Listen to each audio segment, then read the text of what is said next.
নমস্কার বন্ধুরা, এদিনকার ছিল 18ই জুন, আমার ছোট ছেলের বার্থডে। তো সকাল সকাল উঠে কিন্তু আমরা চা খেয়ে নিলাম। চা খেয়ে বিছনাটা ঠিক করে আমি আমার বাকি কাজগুলো করব। তো সকালে চান টান করে রেডি হচ্ছি। কোথায় যাব জানো? একটু বাজারে যাব পনির আনতে, যেহেতু ওদিনকার বৃহস্পতিবার ছিল আর বৃহস্পতিবার আমাদের নিরামিষ, তাই পনির আনতে গিয়েছিলাম বাবুকে বার্থডেতে স্পেশাল কিছু রান্না খাওয়ার জন্য। ওর বাবা সকাল সকাল হাট চলে গেছে, তো আমাকে তো যেয়ে আনতে হবে।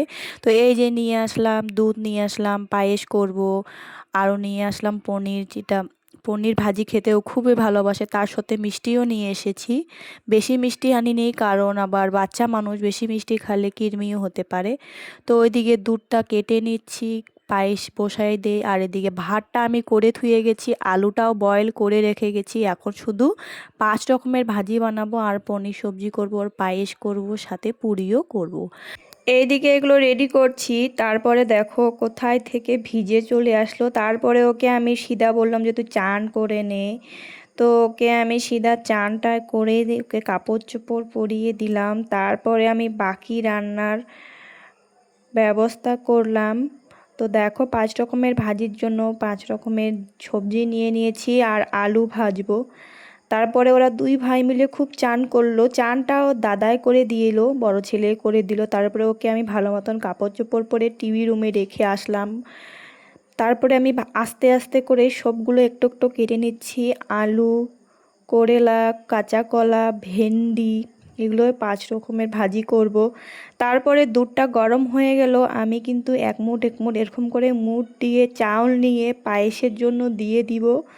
তো এদিকে ভাজিগুলাও রেডি, পায়েসটাও হচ্ছে। আর না, আমি আলুগুলো যে সিদ্ধ করেছি ওগুলো ঠান্ডা হয়ে গেছে, ওগুলাকে দুই ভাইকে বলেছি ছিলতে। বার্থডে বয় আর তার দাদা দুজনে বসে পড়েছে। এইদিকে আমি পনিরগুলো পিস পিস করে কাটছি, আর তারপরও ভাজিটা হয়ে গেলে আমি পনিরটাও ভেজে নিব।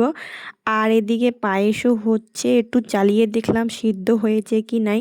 যখন আমি রান্না করতে জানতাম না কিছুই, তখন না আমি পায়েস বানার সময়ে না চিনিটা আগে দিয়ে দিতাম, যার জন্য আমার পায়েস হতো না, চাউলটা সিদ্ধই হতো না। এখন শিখে গিয়েছি যে লাস্টের মধ্যে সবার শেষে চিনি দিতে হয়, তাই। তো দেখো আমি শুধু সব রান্না করে নিলাম, ভাবলাম কয়টা পুরিও বেলে নিই, তাই জন্য 5-6টা পুরিও বেলে নিলাম। এতগুলো যেহেতু রান্না করছি, পুরিটা বানাতে অত তো কি না। তো ফাইনালি আমি সাজিয়ে নিলাম বাবুর থালিটা, আর এদিকে ওর দাদা ওকে রেডি করে দিচ্ছিল। তো কেমন হয়েছে একটু বলো। তারপরে আমি এইভাবে ভিডিওটা করেছি, তাই এরকম করে তোমাদের সাথে প্রেজেন্ট করলাম। কেমন হলো আজকের বার্থডের স্পেশাল ব্লগটা আমাকে অবশ্যই বলবে। তারপরে রাত্রে ওর বাবা কেক নিয়ে এসেছিল, সেটাই আমরা ফ্যামিলি মেম্বার বলে ছোট করে সেলিব্রেশন করলাম। তো তোমরা ভালোবাসা দিও, পাশে থেকো, লাইক কমেন্ট করে আমাকে সাপোর্ট করো। ধন্যবাদ ভিডিওটা দেখার জন্য বন্ধুরা।